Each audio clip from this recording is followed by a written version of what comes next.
Hmm.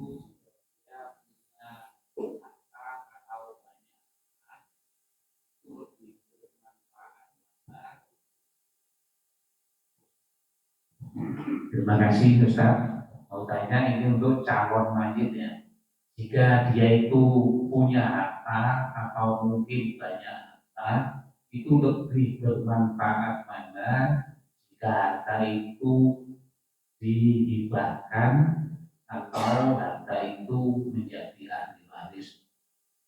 Kalau dihibahkan itu kan masih dia hidup, sehingga dia tidak terikat oleh syarat dan ketentuan. Dia bisa memprioritaskan mana yang lebih penting dikasih hibah dan mana yang kurang penting. Sedangkan kalau menjadi harta waris itu adalah eh, itu si calon mayat kan sudah menjadi mayat. Apakah itu juga bisa mendapat pahala karena harta itu sudah bukan hartanya, karena harta itu sudah menjadi harta ahli waris.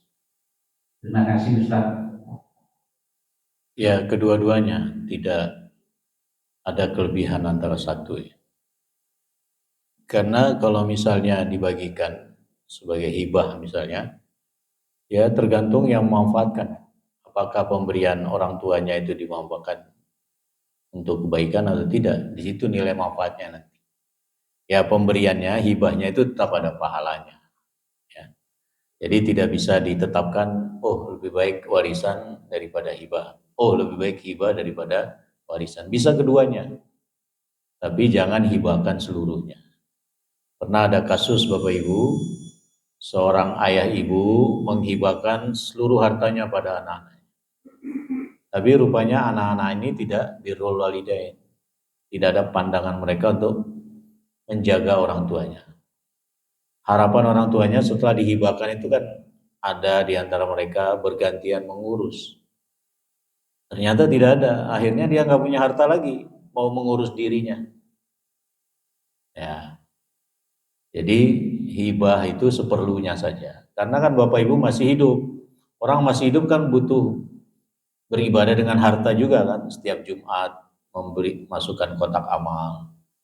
Setiap subuh infak subuh. Ya. Ingin nyangoni cucu misalnya.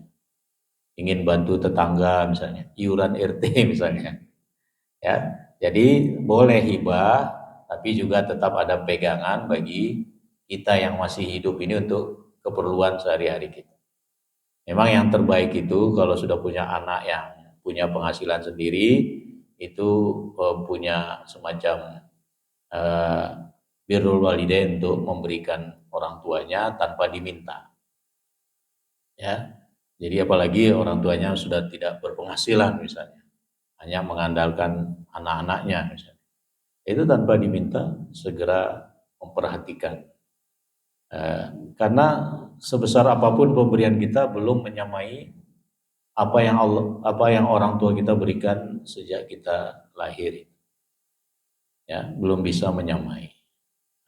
Disinilah pentingnya hibah, iya.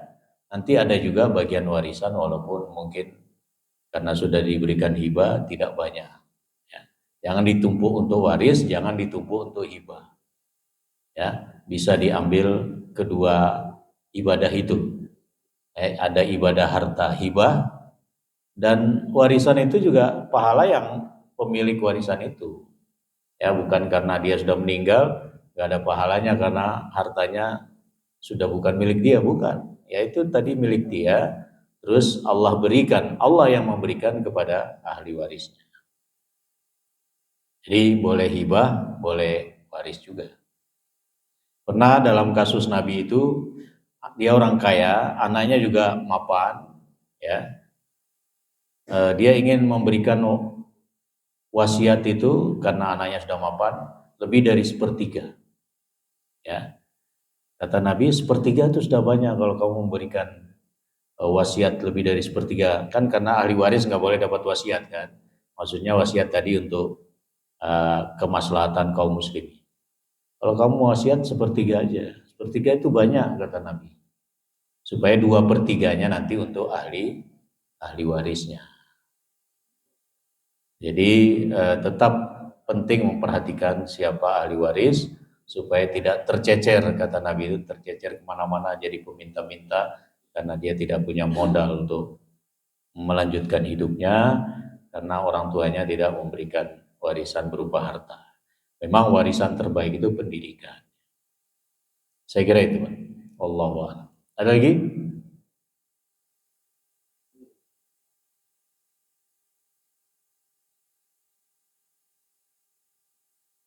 Ibu-ibu ada pertanyaan?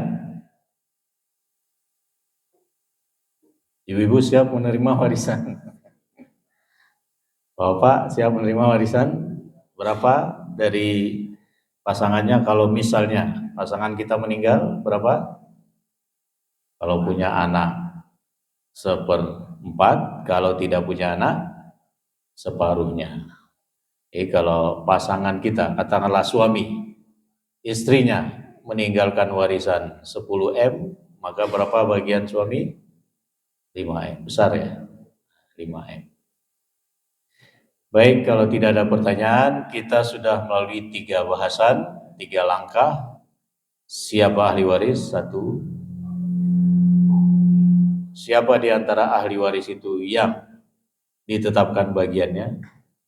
Yang ketiga, berapa bagian yang telah Allah tetapkan dan siapa pemiliknya?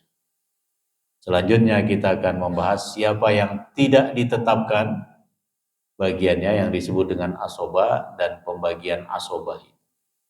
Ada asoba bin nafsi, ada asoba bil ghair, ada ma'al ghair.